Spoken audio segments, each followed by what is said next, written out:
Ангараны дарга эрхэм гишүүдээ Монгол улсын нутаг дэвсгэрт хамаарах уул, нуруу, гол, нуур зэрэг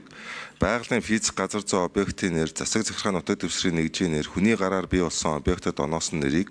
засгийн газар нэгтгэж улсын их хурлаар батлуулах үүргийг ГОД зураг зүйн тухай хуулиар хүлээсэн байдаг. Соёлын өвийг хамгаалах тухай хуулийн дагуу газар зүйн нэр нь соёлын биед бус өвд хамаардаг бөгөөд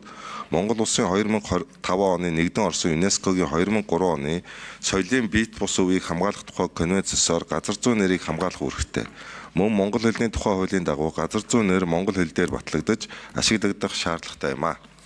Албан ёсны газар зүйн нэрийг бүх төрлийн газрын зураг дээр тэмдэглэн олон нийт танилцуулахаас гадна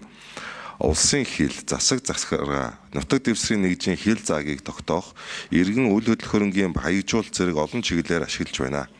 Улсын их хурлын 2003 оны 42 дугаар тогтоолоор Монгол улсын нийт нутаг дэвсгэрт хамаарах 214,805 нэрийг баталсан бөгөөд үүнээс Баян-Улгийн аймгийн нутаг дэвсгэрт хамаарах 8,767, Сүхбаатар аймгийн нутаг дэвсгэрт хамаарах 6,941 газар зүйн нэрийг баталсан байна.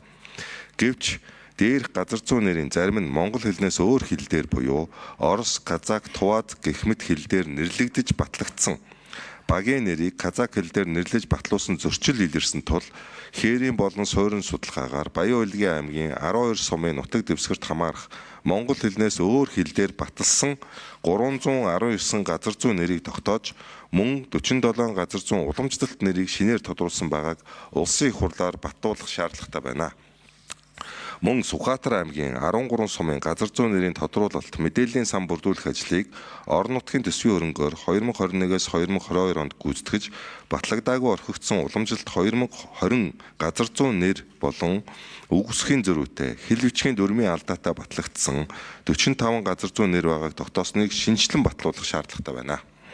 Баян-Улгийн Сүхбаатар аймгийн нутаг дэвсгэрт хамаарах тогтоолын төсөлд тусгасан газар зүйн нэрүүдийг түүхийн их сурвалж, архивын баримт материал болон орон нутгийн иргэдийн яриа мэдээлэл тулгуурдан хээрийн болон суурин судалгааны дагуу тогтоосон бөгөөд газар зүйн албан ёсны нэрийг бүх төрлийн газрын зурагт тэмдэглэж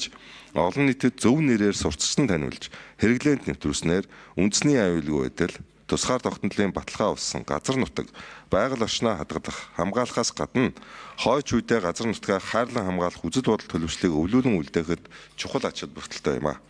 Иймд улсын их хурлын 2003 оны 42 дугаар тогтоолоор батлагдсан Монгол улсын газар зүйн нэрийн жагсаалтад дээр дурдсан Баян-Улгийн Сүхбаатар аймгийн нутаг дэвсгэрт хамаарах 364 нэрийг өөрчилж 2067 нэрийг шинээр нэмж батлуулахаар улсын их хурлын тогтоолын төсөлд тусхан танилцуулж байна. Хэлцэн шийдвэрлэж өгье.